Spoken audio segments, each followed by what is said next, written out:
이 시간 우리 주신 하나님의 말씀은 사사기 6장 25절에서 32절입니다.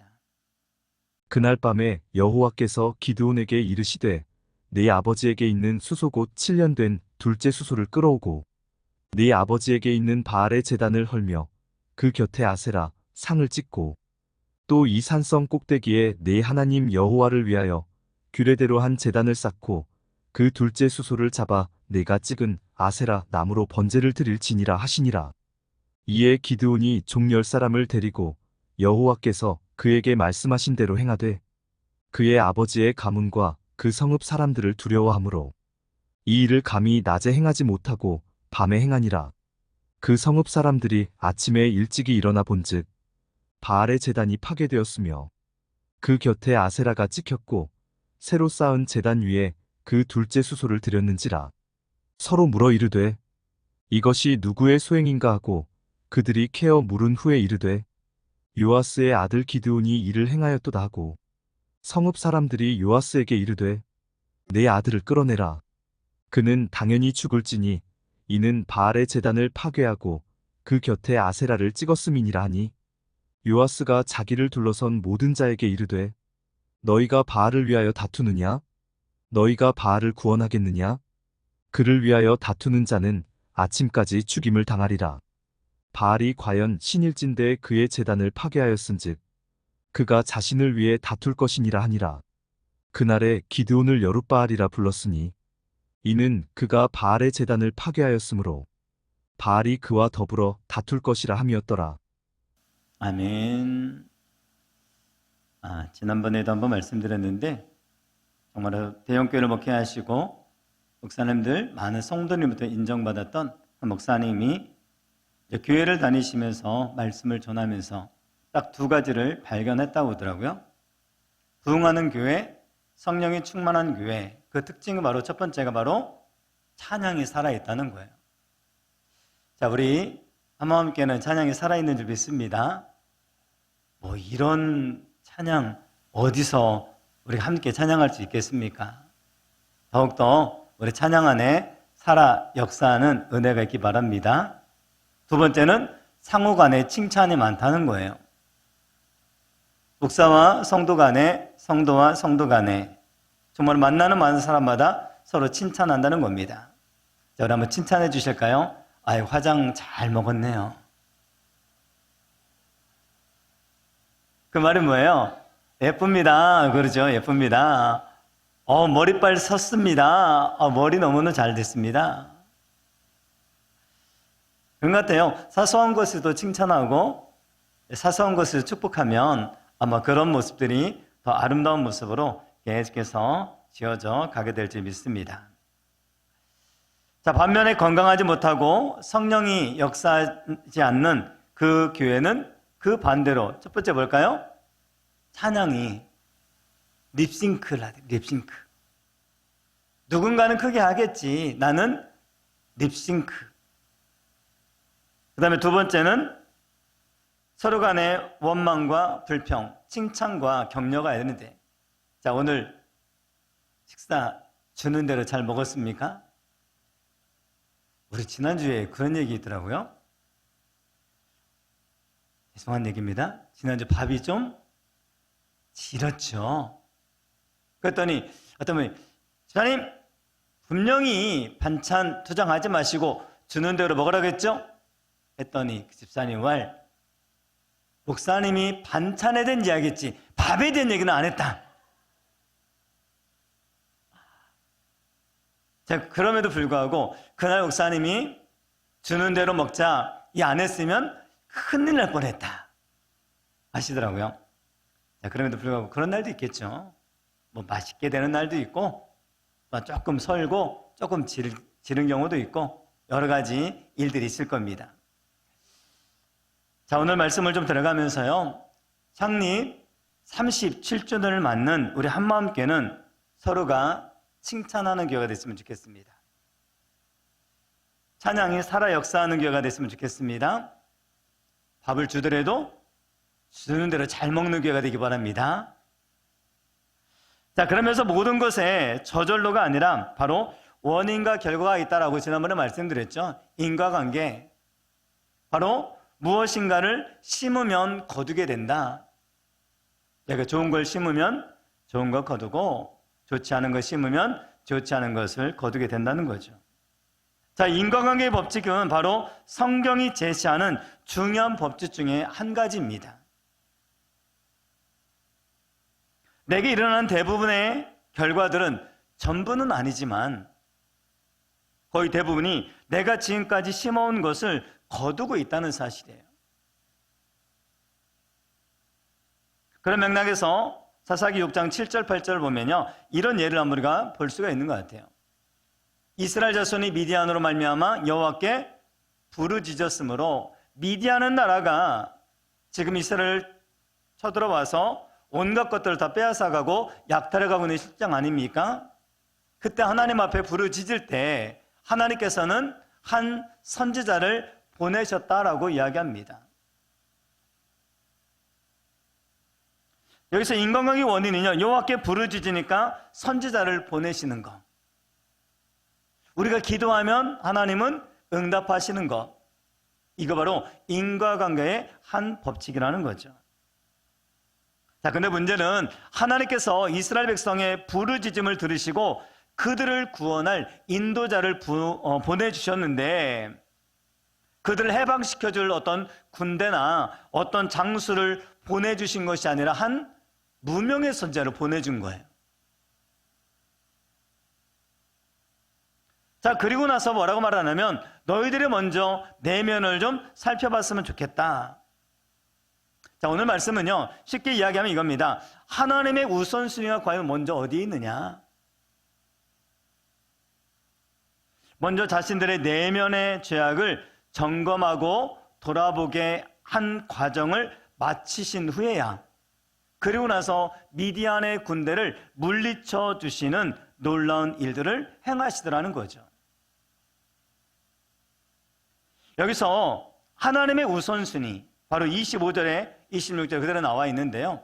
그날 밤에 여호와께서 기드온에게 이르시되 내 아버지에게 있는 수소 곧 7년 된 둘째 수소를 끌어오고 내 아버지에게 있는 바알의 제단을 헐며 그 곁에 아세라상을 찍고 또 이 산성 꼭대기에 내 하나님 여호와를 위하여 규례대로 한 제단을 쌓고 그 둘째 수소를 잡아 내가 찍은 아세라 나무로 번제를 드릴지니라 아시니라. 하나님께서 기드온이라고 하는 사사를 부르십니다. 그리고 미디안에 대항하여 싸울 군사적인 준비보다 먼저 요구하시는 것이 있었어요. 그것이 바로 기드온의 집에 있는 바알의 단을 헐고 아세라상을 찍어내라는 거예요. 그리고 그것을 가지고 하나님께 제사를 드릴 때 그 도구를 가지고 땔감으로 사용해라 라고 말씀하고 있는 겁니다. 아마도 기드온의 아버지가 우상 숭배를 하고 집안의 곳곳 가운데 우상의 단을 쌓아 놓았던 것 같아요. 그래서 하나님은 기드온에게 하나님의 일을 수행하기 전에 네가 미디안 군대를 먼저 물리치고 승리를 거두기 이전에 너희가 먼저 해야 될 일이 있다. 바로 너희 집안에 있는 우상부터 척결해라 라고 말씀하고 있는 겁니다. 우리는 종종 거꾸로 생각 안 하는 거 아닙니까? 먼저 문제를 해결한 다음에 이거 해야죠. 이게 큰데. 그런데 하나님은 전혀 이거를 거꾸로 생각하고 거꾸로 우선순위를 말씀하고 있다는 거죠. 자, 첫 번째, 먼저 자신을 성결하게 하라고 먼저 말씀하고 있다는 겁니다. 자, 이것을 통해서 우리가 알 수 있는 것은요, 하나님이 정하신 기준에 진정한 용사가 되어지고 또 하나님의 역사를 일으키는 특별히 외부의 적을 무찌르기에 앞서서 우리가 먼저 해야 될 일은 다름 아닌 자기 자신을 성결하게 하라는 겁니다. 자, 여호수아서 3장 5절에도요. 여호수아가 또 백성에게 이르되 너희는 자신을 성결하게 하라. 여호와께서 내일 너희 가운데 기이한 일들을 행하시리라.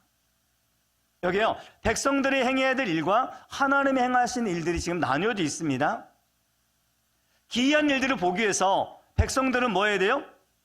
성결하게 하는 거. 하나님은 뭐예요? 기이한 일을 행하시는 거. 그러니까 하나님이 먼저 기이한 일들을 행하시기에 앞서서 우리가 준비되어야 되는데, 어떤 준비가 필요하냐? 바로 자신을 성결하게 하는 이것이 먼저 필요하다는 겁니다. 따라서 우리도 하나님이 정하신 우선순위가 우리 내면의 우선순위로 온전히 세워져야 된다는 겁니다. 우리 내면의 우선순위는 항상 나를 먼저 돌아보는 것이 아닌 남을 탓하는 데 문제가 있다는 겁니다. 네가 잘못했어. 네가 고쳐야지. 이 나라 잘못됐어. 이 나라가 고쳐야지. 우리는 얼마든지 남을 향해서 탓할 수 있습니다. 그런데 자기 자신에게는 그거를 적용하지 못하는 안타까움이 있다는 겁니다. 회복이라고 하는 것은요, 외부로부터 아니라 내 안에 있는 우상을 먼저 타파하는 것으로부터, 즉 내부로부터 시작이 되는 것이 바로 회복이라는 겁니다. 어딘가에서부터 이것이 확 오는 게 아니라 내 안에서 먼저 무너질 건 무너지고 깨어질 건 깨어지고, 그러면서 회복이 일어나는 거예요. 여러분에게 있어서 무엇이 여러분의 우상입니까? 먼저 하나님의 회복을 우리가 경험하기에 앞서서 내면에 찍어버려야 될 내 마음의 우상은 무엇입니까? 하나님 앞에 무너져야 될 그 우상이 무엇이냐? 주님이 내게 있어서 회복하기를 원하시는데 내게 먼저 무너져야 되고 타파되어야 될 그런 부분은 무엇인가? 진작에 질문해 봐야 될 거 아닙니까?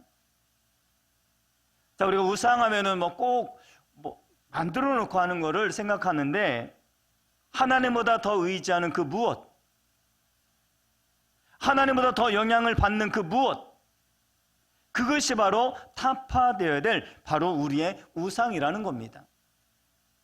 나는 만들지 않았어요. 그래요, 만들지 않았지만 내 안에는 그것에 영향받고, 또 그것만 붙들면은 괜히 하나님보다 더 의지가 되어지고 하는, 그것이 바로 우상일 수 있는 거예요. 어떤 분은요, 돈만 붙들면 힘나는 분이 있습니다. 하나님보다 돈, 물질. 어떤 분은 사람일 수도 있어요. 저는 아브라함에게 왜 아들 이삭을 바치라고 했을까? 그런 질문을 종종 하곤 합니다. 왜 아들 이삭을 바치라고 했을까요? 소중하니까. 100세에 낳은 아들, 소중하니까. 여러분, 손자는 몇 배가 더 이쁘다고요? 자식보다 7배가 예쁜 거예요. 그러면 100세에 아들을 낳으면은 이게 아들로 보입니까? 손자로 보이겠습니까? 손자 같은 아들. 그러니 얼마나 귀해요. 얼마나 소중해요. 얼마나 마음이 가요.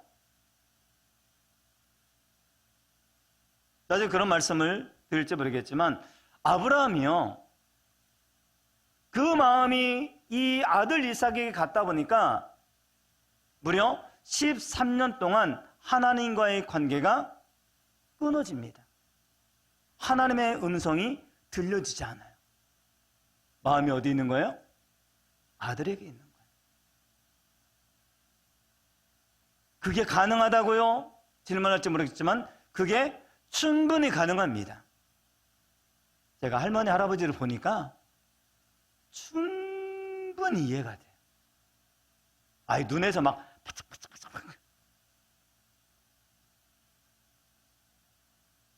아니, 손자 손녀를 바라볼 때 눈에서 막 바짝바짝 튀어요, 튀어. 자식 바라볼 때 어떻게 해요? 거의 이런 모습으로. 솔직히 지금 나무로 깎아 만든 거 그거 아무것도 아닙니다.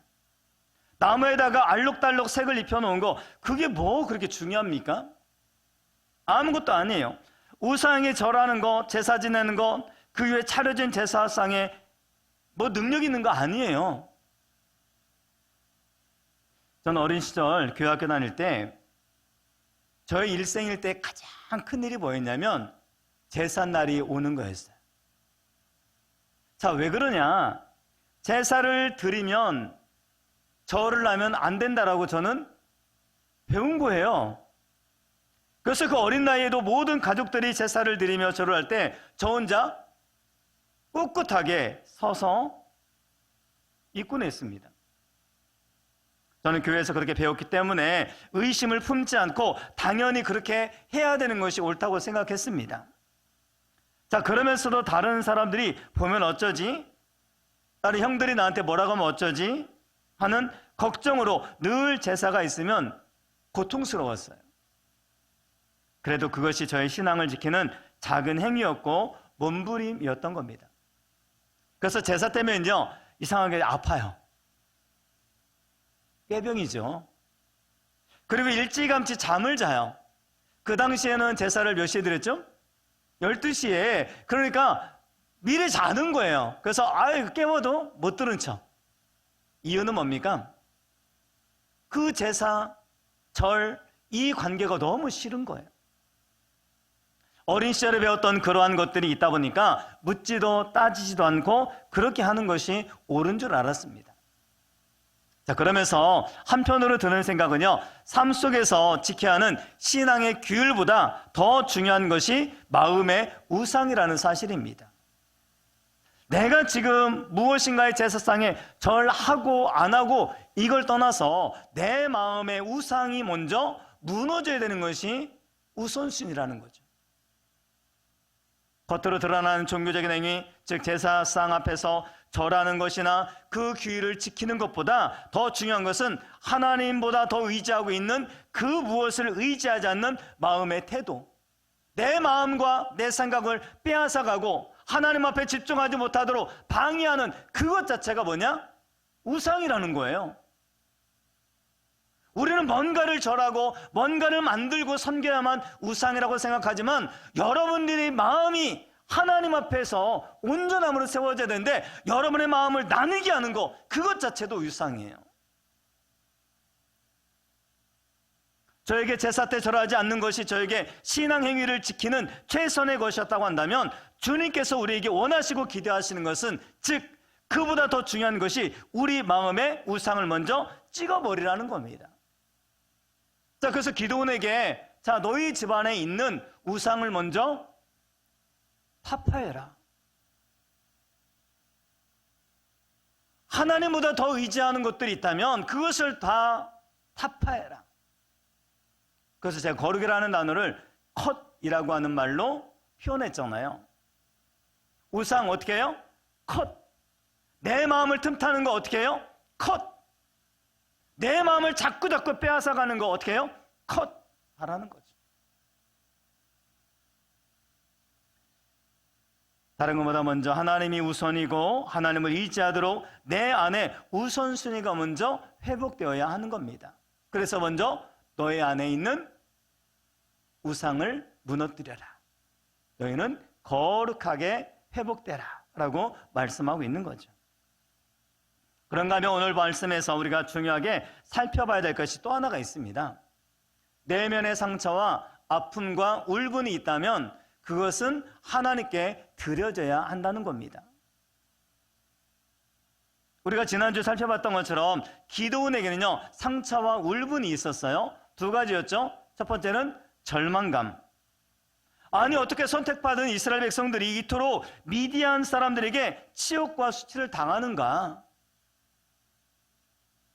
그리고 하나는 왜 그것을 내버려 두시는가? 이런 절망감이 있었죠. 그 다음에 그것에 대해서 아무것도 할 수 없는 무기력감이 그들에게 있었던 겁니다. 자, 이것이 기드온의 내면에 자리 잡고 있었던 큰 울분이었어요. 그런 울분의 눈으로 세상을 보니까 모든 것이 다 답답합니다. 지난주 같은 경우 하나님께서 얼마나 호의적으로 기드온에게 다가오십니까? 자, 그런데 큰 용사요 라고 하니까 무슨 제가 큰 용사입니까? 아닙니다. 하나님은 아니야, 너는 큰 용사야. 아, 무슨 용사는 무슨 용사입니까? 자, 그런데 이런 호의를 호의로 받아들이지 못하는 이유가 있더라는 거죠. 왜 그럴까요? 주님은 분명히 자격도 없는 자신을 향하여 큰 용사여 라고 부르며 호의적으로 다가오는 하나님의 사자에게 기드온은 어떻게 반응하고 있는 겁니까? 아니, 정말 하나님이 살아계시다면 어떻게 이 민족을 이렇게 방치할 수 있습니까? 과거에 조상들에게 베푸셨던 기적을 우리에게도 베풀어 주지 않느냐고 원망을 토해내고 있다는 거예요. 즉, 상처가 있다 보니까 하나님의 호의를 호의로 받아들이지 못한다는 겁니다. 따라서 누군가에게 호의를 가지고 다가갔는데 그 사람이 탁 손을 딱 뿌리치면 어떻게 말해요? 자, 내가 어떻게 다가갔는데 이러지 마시고 어떻게 하라고요? 아, 저분에게는 상처가 있구나. 저분에게는 어떤 울분이 있구나. 왜 그래요? 하나님이 지금 기드온에게 그렇게 응수하고 있는 거예요. 야, 네가 나한테 어떻게 이럴 수 있어? 라고 말하고 있지 않아요. 그렇구나. 기드온, 너에게 내면에 굉장한 울분이 있구나 하면서 그 상처를 보시고 보듬어 주시고 있다는 겁니다. 저도 30년 가까이 목회를 하다 보니까 저도 이러한 마음들이 조금씩 스며들고 있는 것을 보게 됩니다. 아, 왜 갑자기 급발진이야? 이렇게 할 수 있잖아요. 자, 그런데 그런 것들에 대해서 응수하지 않고, 아, 저분에게는 울분이 있고 저분에게는 상처가 있구나 라고 이해하고 받아들이기 시작하면 그분이 이해되기 시작하는 거예요. 어떻게 목사한테 그럴 수 있어? 충분히 그럴 수 있죠. 지금 기드온이 하나님한테도 그러는데, 자, 이렇게 먼저 그 상처를 헤아려주는 태도가 바로 하나님의 마음이더라는 겁니다. 이처럼 기드온이 하나님을 향해 원망과 울분을 토해냈을 때 하나님은 기드온을 향하여 원망하거나 아니 나무라지 않으셨어요. 탓하지 않으셨어요. 오히려 하나님께서는 기드온의 그런 울분과 상처를 도리어 사용하고 계시다는 겁니다. 그런데 여러분, 사람의 내면에 있는 울분이 강력한 에너지가 될 수 있다는 사실 아십니까? 어저께가 105주년을 맞은 3.1절 아니었습니까? 그런데 딱 어떤 신문에 보니까 3.1절 태극기는 없고 비행기표, 일본행 비행기표 이제 없는 거예요. 뭐 그런 얘기 하려는 거 아니라요. 당시 일제 식민자에 대한 울분이 쌓이다 보니까 자신들의 몸을 희생하면서까지 독립운동에 뛰어들었던 수많은 사람들, 나이가 많건 젊건 간에 나라와 민족의 현실 앞에 대해서 아픔과 이런 어려움에 대해서 울분을 느끼고 나라를 다시 한번 되찾고자 하겠다고 하는 그러한 헌신과 열정이 바로 우리가 지금 누리는 자유의 밑거름이 될 수 있었던 거 아닙니까? 제가 여기서 무슨 말씀을 드리고 싶은가 하느냐면요, 이처럼 우리 내면의 울분은 때때로 강력한 에너지가 될 수 있다는 사실입니다. 울분이 쌓이고 쌓이면 평상시에는요 두려워서 할 수 없는 일들을 하게 돼요. 좋지 않은 예이지만 구타에 견디다 못해서 여리디 여린 그 여인이 남편을 향하여 칼을 들게 돼요. 울분이 쌓이다 보니까. 심지어는 엄마와 자신들을 향해 끊이지 않는 구타와 몹쓸 짓을 한 아빠를 향하여 칼을 드는 아이들도 얼마든지 있지 않습니까? 그런데 여기 중요한 것은 그 내면의 울분이라는 강력한 에너지를 다스리지 못하면 이것이 파괴적인 에너지가 되고요. 그것이 나를 파괴하고 더불어 상대방도 파멸시키는 불행한 씨앗이 될 수 있다는 겁니다. 자, 이것이 오늘 우리 시간 들어야 될 굉장히 중요한 포인트인 겁니다. 누구에게나 울분이 있을 수 있어요. 하지만 이 울분을 다른 사람에게 사용하면 파괴가 되지만 이것이 거룩하게 하나님의 손에 들려지면 하나님의 놀라운 일들을 행할 수 있는 에너지로 바뀌어질 수 있다는 거예요. 혹 여러분에게 어떤 울분이 있으십니까? 이 시간에 그 울분이 하나님 앞에 드려지는 은혜가 있기를 바랍니다. 이것이 다른 사람을 향해서 미워하고 저주하고 수근수근하는 것으로 이어지게 할 것이 아니라 하나님께 드려지도록 해야 한다는 거예요. 그래야 그것이 에너지로 바뀌어서 나라와 민족을 구하는 역사로 그렇게 이어지도록 만드는 거 아닙니까? 그렇다면 오늘 우리가 본문과 관련해서 붙들어야 될 두 가지 기도 제목이 있다면 그 첫 번째로 말은 뭐냐면요, 거룩하고 건강한 의분이 필요하다는 겁니다. 의분이 필요한데 의분은 바로 거룩하고 건강한 의분이라는 거예요. 자, 우리도 기도원처럼 눈앞에 펼쳐진 현실을 바라보며 거룩한 울분을 느껴야 됩니다. TV나 신문기사나 그런 것들을 볼 때 사회를 향한, 아니 멀리 볼 것이 아니라 이 나라 한국교회를 향한 거룩한 울분도 우리에게 필요하다는 거예요. 어느 순간부터인가 한국교회가 껌이 됐어요. 누구라도 씹어요. 누구라도 씹어요. 누구라도 밟아요. 자, 이것은 다른 사람을 향한 울분이 아닙니다. 우리 자신을 향한 울분으로 느껴야 돼요. 이유는 뭡니까? 지난주 말씀드렸잖아요. 우리가 세상에 비치고 세상의 소금인데 그 역할을 감당하지 못한 우리에게 있어서 의분을 느껴야 되지 남 탓할 게 아니라는 겁니다. 우리 자신의 현실을 바라보며 우리가 빛이 되지 못하고 우리가 소금이 되지 못한 그런 거룩한 의분을 우리가 먼저 품어야 되는 거예요. 자, 그런 중에 우리 그리스도인들이 항상 하나님 앞에서 두려워해야 되는 것 중에 하나가 뭐냐면 우리의 이기적인 태도입니다. 무슨 말씀이냐? 나는 지금 예수 잘 믿고 나 나름대로 잘 살고 있는데 뭐가 걱정이냐? 내가 그것까지 신경 써야 되느냐? 이런 이기적인 태도 때문에 우리 안에 거룩한 울분이 생기지 않는 겁니다. 그것이 바로 비겁한 마음이죠. 사회적인 구조의 모습은 약자들이 흘려야 하는 피눈물, 이웃들의 숨겨진 고통이 보이지 않게 되는 겁니다. 나만 보면. 약자에 대한 배려는 점점 사라져가는 것이고요. 그 결과 지금 이 사회는 극심하게 양극화되고 있는 실정입니다. 자, 그러면 누가 이 문제를 풀 수 있습니까? 우리가 풀어야 됩니다. 우리가 우리의 욕심을 조금만 줄이고 조금만 더 나누고 이웃의 아픔을 돌아보아야 하는 거예요. 우리는 자신도 모르게 울분이라는 것은 찾아볼 수 없는 나약한 태도를 갖게 된다는 거죠. 건강한 거룩한 의분이 없어요. 나만 잘 지내면 되지.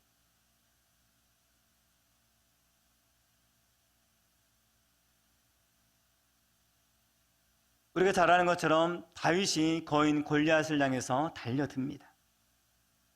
자, 그 사실이요, 이거는요, 다윗이 골리앗을 무찌른 것도 기적이지만 거인 골리앗에게 덤빌 수 있는 것 그 자체가 큰 기적이라는 거예요. 어떻게 그 거인 골리앗 앞에 덤빌 수 있는 그러한 마음이 생겨날 수 있을까요?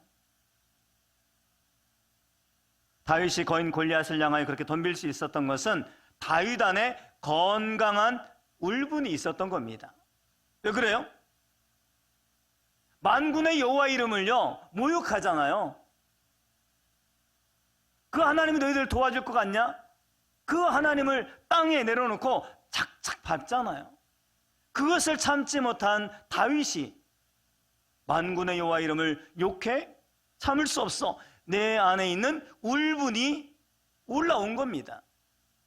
반면에 사울왕은 어디가 있습니까? 저기 숨어 있어요. 오늘날 도둑질하고 살인한 것만이 죄가 아닙니다. 이 시대와 민족의 아픔을 헤아리지 못하고 느끼지 못하는 불감증도 죄 중에 하나라는 겁니다. 우리가 우리 자신만 생각하는 탐욕적인 그리스도인이 되어버린다면 그게 바로 죄인 거예요. 오늘 우리 안에 거룩한 울분이 회복이 되어야 될지 믿습니다. 그리고 그 울분이 건강하게 쓰여지는 은혜가 있기를 바랍니다. 자, 그러면 이렇게 울분이 딱 올라왔다고 한다면 또 한 가지가 있다면요, 바로 그렇게 생겨난 울분이 있다면, 의분이 있다면 하나님에 의해서 이것이 통제되어야 된다는 겁니다. 한 가지 기억할 것이 있습니다. 우리는 거룩한 울분과 의분을 가져야 되는 동시에 그 울분이 하나님께 통제될 수 있도록 해야 된다는 거예요. 앞에서도 말씀드렸지만 기도는요, 자기가 가지고 있는 울분과 상처를 사람 앞에 터뜨린 것이 아니라 하나님 앞에 터뜨렸고, 그리고 그것은 바로 통제된 의분이었다. 이것이 중요한 것입니다. 우리는 대부분 울분과 상처가 있다면요, 사람을 향하여 터뜨리고 있습니다. 그리고 가장 큰 희생자가 누구냐면 우리의 가족입니다. 우리 가족에게는 내가 해도 괜찮다고 생각해요.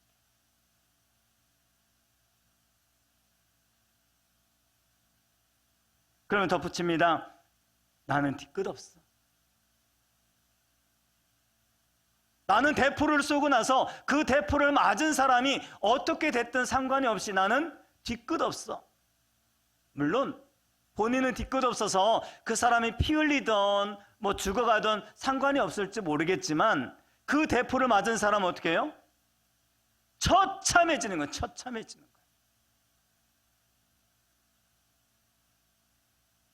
불에는 두 종류가 있습니다. 통제된 불과 통제되지 않은 불이 있어요. 통제된 불은 음식을 하거나 난방을 할 수 있는 유용하게 에너지로 사용이 되어집니다. 그러나 통제되지 않은 불은 산불을 일으키고 방화를 일으켜서 엄청난 파괴적인 결과를 초래하게 되더라는 겁니다. 그렇기 때문에 아무리 거룩한 의분이라 할지라도 그것이 통제되지 않으면 위험한 에너지가 될 수밖에 없는 거예요. 파괴할 수밖에 없는 거예요. 그리고 그것은 거룩하다 올바르다고 생각할지 모르지만 결국은 사람을 파괴하고 관계를 파괴하고 가정을 파괴하고 한 공동체를 파괴하는 결과를 초래하게 된다는 사실을 우리는 기억할 필요가 있는 겁니다. 혹시 여러분 안에 거룩한 의분이 있으십니까? 있으셔야 됩니다. 그런데 그 의분이 교회나 사람에게, 다른 가정에게 영향을 끼치기 전에 하나님의 영향을 받는 은혜가 있기를 바랍니다. 이 의분이 다른 사람에게 흘러가기 전에 먼저 하나님의 손에 붙들려서 그 의분이 먼저 통제되는 은혜가 있게 되기 바랍니다. 그래야 이게 잘못 튕겨나가지 않을 수 있는 거예요. 그래야만 그것이 오히려 영향력을, 선한 영향력을 끼칠 수 있는 에너지로 바뀔 수 있는 거예요. 통제되지 않으면은 파괴, 통제되어지면 세움. 다윗을 보면 의분이 통제된 사람이라는 것을 우리가 알 수가 있습니다. 자, 한번 볼까요? 골리앗 앞에 서 있을 때 그때 큰형 엘리압이 먼저 그 전쟁터에 와 있었습니다. 큰형 엘리압이 다윗이 사람들에게 하는 말을 들은지라 그가 다윗에게 노를 바라여 이르되 네가 어찌하여 이리로 내려왔느냐? 들에 있는 양들을 누구에게 맡겼느냐? 나는 내 교만과 내 마음의 완악함을 아노니 네가 전쟁을 구경하러 왔도다. 30절 보니까요, 돌아서서 다른 사람을 향하여 전과 같이 말하매 백성이 전과 같이 대답하니라. 자, 지금 다윗은요, 몹시 예민해져 있는 상태입니다. 하나님을 모욕하고 하나님을 모욕하는 이방 사람 골리앗을 향해서 지금 울분이 막 치솟고 있는 상황입니다. 그런 예민하고 민감한 상황에 큰형 엘리압이 와가지고 뭐라고 지적하는 겁니까? 너 도대체 왜 온 거냐? 애가 낄 때 안 낄 때 구분 못하고 여기 도대체 왜 왔냐는 거예요. 하여간 너는 그 영웅심리 때문에 그게 문제야. 사람들이 많이 모여있으니까 인정받고 싶은 마음 때문에 그런가 보지? 애야, 빨리 집으로 돌아가라. 엘리압은 다윗을 향하여 지금 근거도 없이 자기 생각만 가지고 비난을 퍼붓고 있는 겁니다. 다윗이 지금 어떤 마음을 가지고 지금 골리앗 앞에 서 있는지 전혀 고려하지 않고 누구 생각만? 자기 생각만 가지고 너 그래서 여기 이렇게 왔을 거야. 그러니 빨리 꺼져버려. 그 얘기입니다. 여러분, 대부분의 비난은요, 근거가 없어요. 맞는 말인 것 같지만 실제로는 근거가 없이 자기 생각만 이야기하는 경우가 대부분입니다. 그러면서 뭐라고 이야기하냐면, 다른 사람이 그러던데요? 다 그렇게 생각하던데요? 아니, 그 사람 속에 들어가 보지도 않고 어떻게 그럴 수 있느냐는 거죠. 어떻게 한 사람의 이야기만 듣고 다른 사람이 다 그러던데요? 다 그러던데면 다 해야 되잖아요. 한 사람의 이야기만 들으면 왜요? 다른 사람이 다 그러던데요? 다른 사람이 그러긴 뭘 그럽니까? 물론 그렇게 생각할 수도 있을지 모르겠지만 그 사람도 그러더라라고 할 수 있잖아요. 그런데 그렇게 단정 지으면서 모든 것이 다 그렇다라고 말해서는 안 된다는 겁니다. 지금 다윗의 마음, 다윗의 생각 하나라도 이해하려고 한 이 엘리압의 모습 가운데 있습니까? 아니에요. 지금까지 모든 것들 자기 생각에 딱 맞춰놓고 탁탁탁 하니까 너는 지금 영웅 심리 때문에 사람들 전쟁 구경 온 거야. 빨리 가. 다윗의 마음은 지금 어디에 있는 겁니까? 하나님. 하나님의 이름이 모욕당하니까 이 골리앗을 그대로 내버려 둘 수가 없는 거예요. 엘리압이 지금 근거도 없이 거룩한 의분을 가지고 나아가는 동생 다윗을 향하여 그런 식으로 비판하고 조롱하고 있는 겁니다. 자, 그럴 때 다윗이 뭐라고 말하는지 한번 보시기 바랍니다. 읽어볼까요? 시작.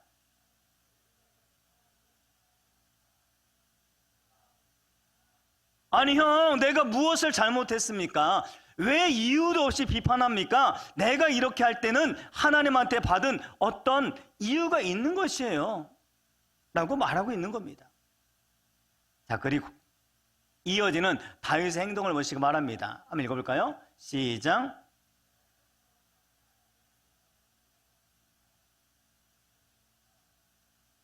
여기 전과 같이라는 것이 무엇을 의미할까요? 다윗은요, 마음의 평정심이 전과 똑같다는 거예요. 지금이나 형이 나한테 지금 이렇게 막 불 지를 때나 어떻게 해요? 마음은 똑같이 평정심을 유지하고 있다, 그런 의미입니다. 다윗은 의분이 하나님에게 통제되고 있다 보니까 그 의분이 칼날을 휘두르야 할 때와 그렇지 않을 때를 정확하게 구분하고 있다는 겁니다. 원래 우리의 모습도 마찬가지예요. 다윗이 골리앗에게 품은 것 같은 거룩한 의분을 품고 나아가려고 하는데 누군가가 옆에 와서 조롱합니다. 이봐, 양집사, 지금 보니까 영웅 심리로 이러는 것 같은데 아무 데서나 나대지 마라, 짜져라, 이렇게 할 수 있잖아요. 자, 그때부터는 적을 향해 나가던 이 집사님이 가던 발걸음을 멈추고 이 두 사람 사이에 서로 싸우기 시작합니다. 서로에게 상처를 주면서 싸웁니다. 자, 문제가 뭐냐면요, 하나님의 사람과 하나님의 사람이 싸우고 누가 심판 보냐면 골리앗이 심판 봐요. 옳지, 자, 힘내라. 그렇지, 욕을 얻어먹으면 참으면 안 되지. 들이받아. 자, 저쪽에 들이받았는데 너도 가만히 있으면 되니? 목숨 걸고 해라. 관계가 깨지든 말든 시험에 들든 말든 한번 붙어라. 이기는 게 우리 편. 누가 심판 봐요? 골리앗이. 하나님의 사람들끼리 싸우고 골리앗이 심판 보는 이런 일들이 오늘날 우리에게도 얼마든지 일어나고 있다는 거죠. 자, 의분이 있지만 그 의분이 하나님에 의해 통제되지 않다 보니까 이런 일들이 벌어지고 있다는 겁니다.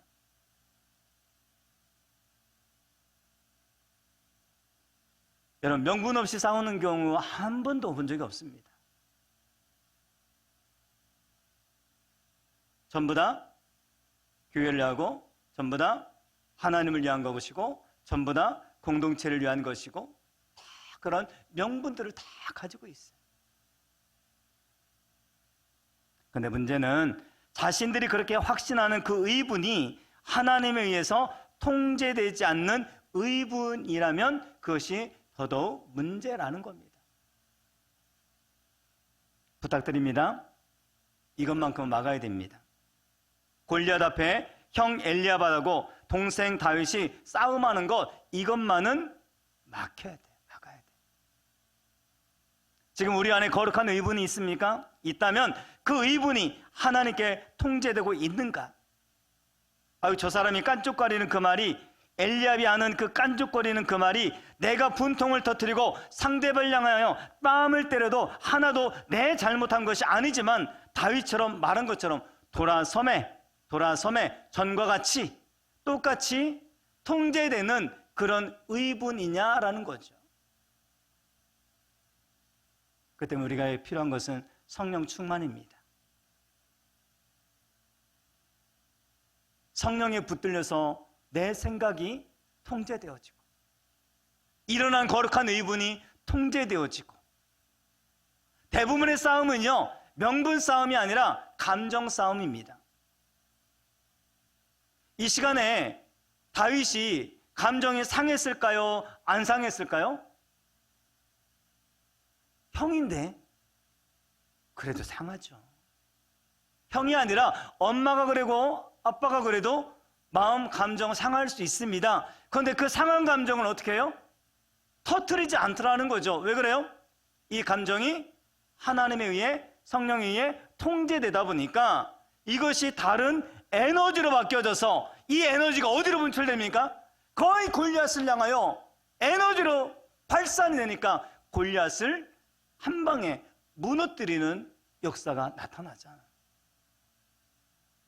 전 여러분의 의분이 이런 에너지가 사람을 향하고 우리 공동체를 향하는 그런 의분이 아니라 악한 적들을 향하여 이것이 에너지로 발산되는 귀한 역사가, 은혜가 있기를 주님의 이름으로 축원을 드립니다. 교회라는 것이 원래 미숙한 사람들이 모이는 곳이다라고 한다면 지금 조롱하는 형 엘리압을 향하여 자신의 에너지를 낭비하지 않고 원수 골리앗을 향해서 의연하게 나아가는 이 시대, 여러분 다윗과 같은 인생들이 우리 교회 안에도 많이 일어나는 은혜가 있게 되길 바랍니다. 여러분의 기도원처럼 여러분의 의분이 주님의 손에 통제되어지고 이 에너지가 정말로 다른 것을 향해서 나아가는 이런 에너지로 사용되는 은혜가 있게 되기를 바랍니다. 자, 우리 안에 먼저 우선순위가 회복이 되어야 됩니다. 그 첫 번째가 뭐냐면 내 안에 있는 타파되어야 될, 무너져야 될 우상은 없는지, 하나님보다 더 의지하는 것은 없는지 먼저 살펴보시기 바랍니다. 거룩해야 돼요. 두 번째는 나만 생각하는 이기적인 신앙이 아닌 시대와 민족을 바라보는 거룩한 의분, 건강한 의분이 내 안에 있는가. 세 번째는 아무리 내가 건강한 의분을 가지고 있다 하더라도 그 의분이 하나님에 의해서 통제되어 긍정적인 에너지로 바뀌어지고 있는가를 한번 살펴봐야 된다는 겁니다. 그저 자기 한 몸 잘 먹고 잘 사는데 만족하는 이기적인 신앙인이 아니라 우리가 어떻게 하면 공동체를 세울 것인가, 이것에 집중되어지고 또 하나님의 영광을 드러내는 귀한 일들에 여러분들 사용되어지는 우리 한마음교회 모든 성도 되기를 주님의 이름으로 축원을 드립니다. 두 가지만 기억하십시오. 그냥 내 마음에 거룩해야 될, 무너져야 될 우상들을 다 내려놓기 원하고, 자, 두 번째는 내 의분이 정말로 사람을 향해서, 공동체를 향해서 나아가는 것이 아니라 악한 세상을 향하여 정말로 에너지로 사용되어지는 저와 여러분 되기를 주님의 이름으로 축원을 드립니다. 자, 오늘 말씀을 기억하면서 이렇게 한번 우리가 찬양을 하기를 원합니다. 주께 가오니 먼저 나를 새롭게 해주십시오. 나를 거룩하게 해주십시오. 그 다음에요, 주의 은혜를 부음받은 우리에게 뭐가 필요하면요, 주사랑 나를 붙드시고 주겠다 날 이끄소서. 독수리 날개처가 아니라요, 날개 펴. 정말 우리 날개를 쭉 펴가지고 올라가듯 나 주님과 함께 일어나 걷겠습니다. 이 마음, 이 태도를 가지고 주님 앞에 이 찬양으로 고백하며 나아가기 원합니다.